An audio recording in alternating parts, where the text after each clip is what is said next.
When I think of my childhood, I remember the nighttime was filled with the constant noise of frogs. The Seminoles believed the little tree frogs could tell you when it was going to rain. Now I live in the city on the Hollywood Reservation, and I don't hear them at all. This story was told to me by my grandmother when I was just a baby. Where we lived, the sounds of the woods were very important to us. We were always asking, what is that sound from? A lot of times we answered with a story such as this one by Betty Mae Jumper.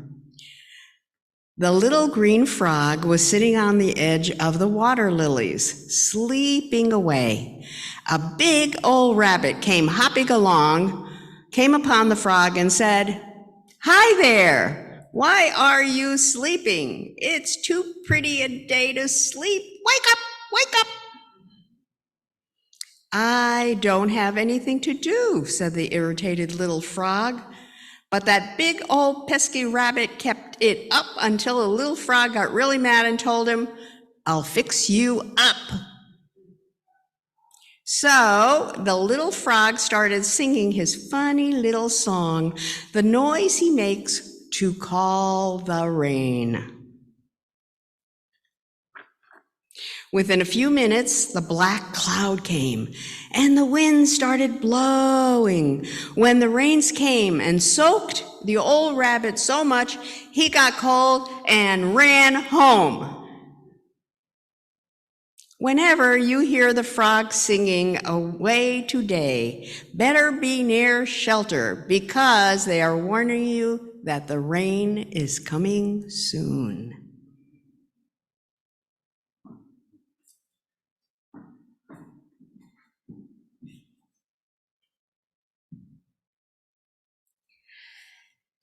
Tomorrow will be the federally recognized holiday of Columbus Day, commemorating the date upon which Christopher Columbus, the 15th century explorer, first set foot upon the Americas.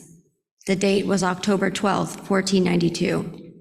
Thus, Columbus Day was established as the second Monday in October. From the myth of Columbus's discovery of America comes the long-held notion of the United States of land as the land of Columbus, or Columbia. For example, the District of Columbia, Columbia University, and Hail Columbia, the signature hymn of the office of the U.S. Vice President. However, in the last 60 years, the myth has been dispelled. Christopher Columbus never set foot on what is now U.S. soil. He actually landed on an island in what is now known as the Bahamas. Realizing the Columbus mission was the beginning of 400 years of colonialism that was so destructive to Native peoples in the Americas and beyond, many states, including Florida, have changed the name of tomorrow's holiday to Indigenous Peoples Day. At this time last year, Reverend Kathy talked about the doctrine of discovery, the 15th century papal bull, an international law which institutionalized colonialism among the major power centers of Western Europe: Spain, Portugal, Great Britain, France, and the Netherlands. The doctrine of discovery conferred upon these countries an entitlement to invade lands to their east, such as India, to the west, the yet-to-be-discovered Americas, and to the south, the continent of Africa. A bull was a public decree or charter issued by a Roman pope. The name refers to the lead seal used to authenticate such documents. This particular bull stated that any land not inhabited by Christians was available to be discovered, claimed, and exploited by Christian rulers, and declared that the Catholic faith and the Christian religion shall be exalted and everywhere increased and spread, and that the health of souls be cared for, and that barbarous nations be overthrown and brought to the faith itself. While this bull might have been a rationalization of good intent, it certainly did no good to indigenous peoples deemed barbarous. Perhaps the doctrine of discovery could not have anticipated the American Indian Wars, the Trail of Tears, the massacre at Wounded Knee, or the brutality of Indian schools. However, we now live with the irony of this history and are called to awareness and consciousness raising of how colonialism is still alive today, subtly in our society. Responding to the need for healthier and supportive relations with Indigenous people, the World Council of Churches in 1994 came out in support of the human rights of Native and Aboriginal peoples by disassociating themselves from the doctrine of discovery. The Episcopal Church, as well as other Protestant religions, denounced the doctrine. In 2012, the Unitarian Universalist Association resolved to repudiate the doctrine of discovery as a relic of colonialism, feudalism, and religious, cultural, and racial biases having no place in modern-day treatment of Indigenous peoples. They further resolved to eliminate its presence in contemporary policies, programs, theologies, and structures of Unitarian Universalism, and invite Indigenous partners to a process of truth and reconciliation. Part of the process of truth and reconciliation is something called a Land Acknowledgement Statement or Agreement.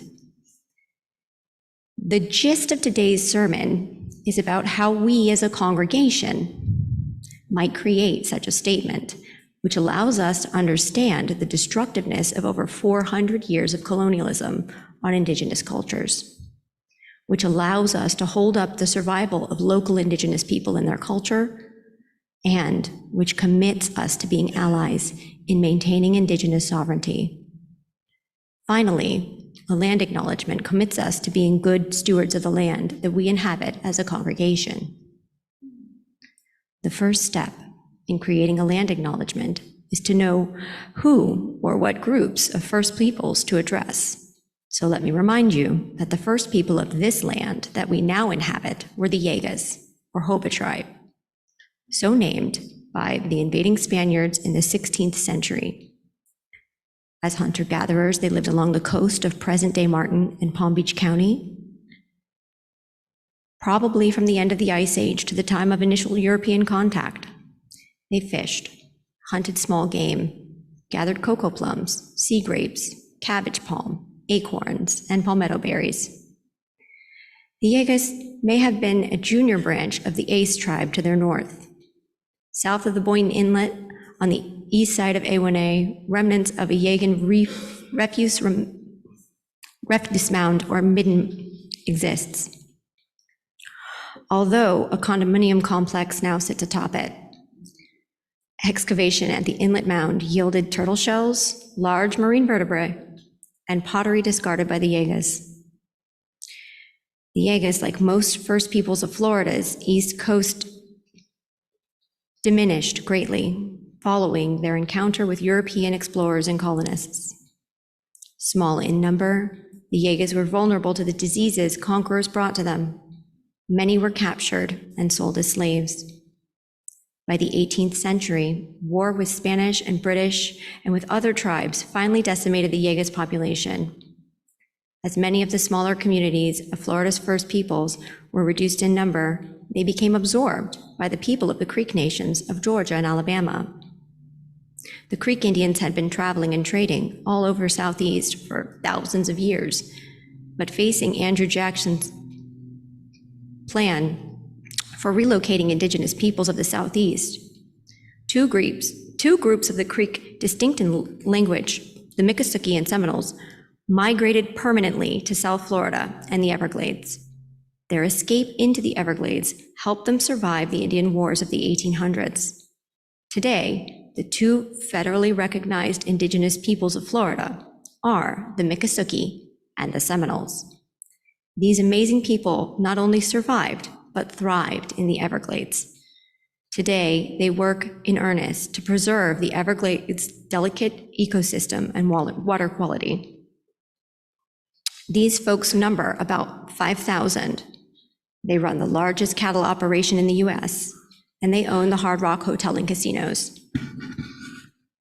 In preparation for today, Reverend Kathy and I visited the Atathiki Museum on the Big Cypress Seminole Reservation in Clewiston.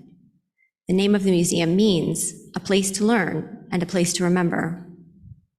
Remembering their stories and remembering their crafts preserves the Seminole culture amidst the modern dominant culture of South Florida and beyond. We toured the museum and walked through the Everglades boardwalk, where we spied a family of feral pigs munching on swamp vegetation, and they were cute. We arrived at the empty camp, pictured here, recreated as part of the museum experience. On certain occasions, the camp of Chiquis structures would be alive with activities which allow the modern-day Seminole people to remember their stories and their crafts, and for museum visitors to learn the Seminole culture. An important aspect of Seminole, Miccosukee, and most other First Nations of this country for us to learn is their concept of time and place. For most Indigenous cultures, time is circular, not linear, which means the First Peoples have been concerned mostly with what's present and what's past. Their sense of time is also intricately interwoven with nature and the land upon which they live and live from. And most importantly, the earth beneath our feet cannot be owned. That has been a culturally foreign concept for the Indigenous peoples of this country. Further, unlike the dominant culture that surrounds them, the land beneath their feet is essential to their survival.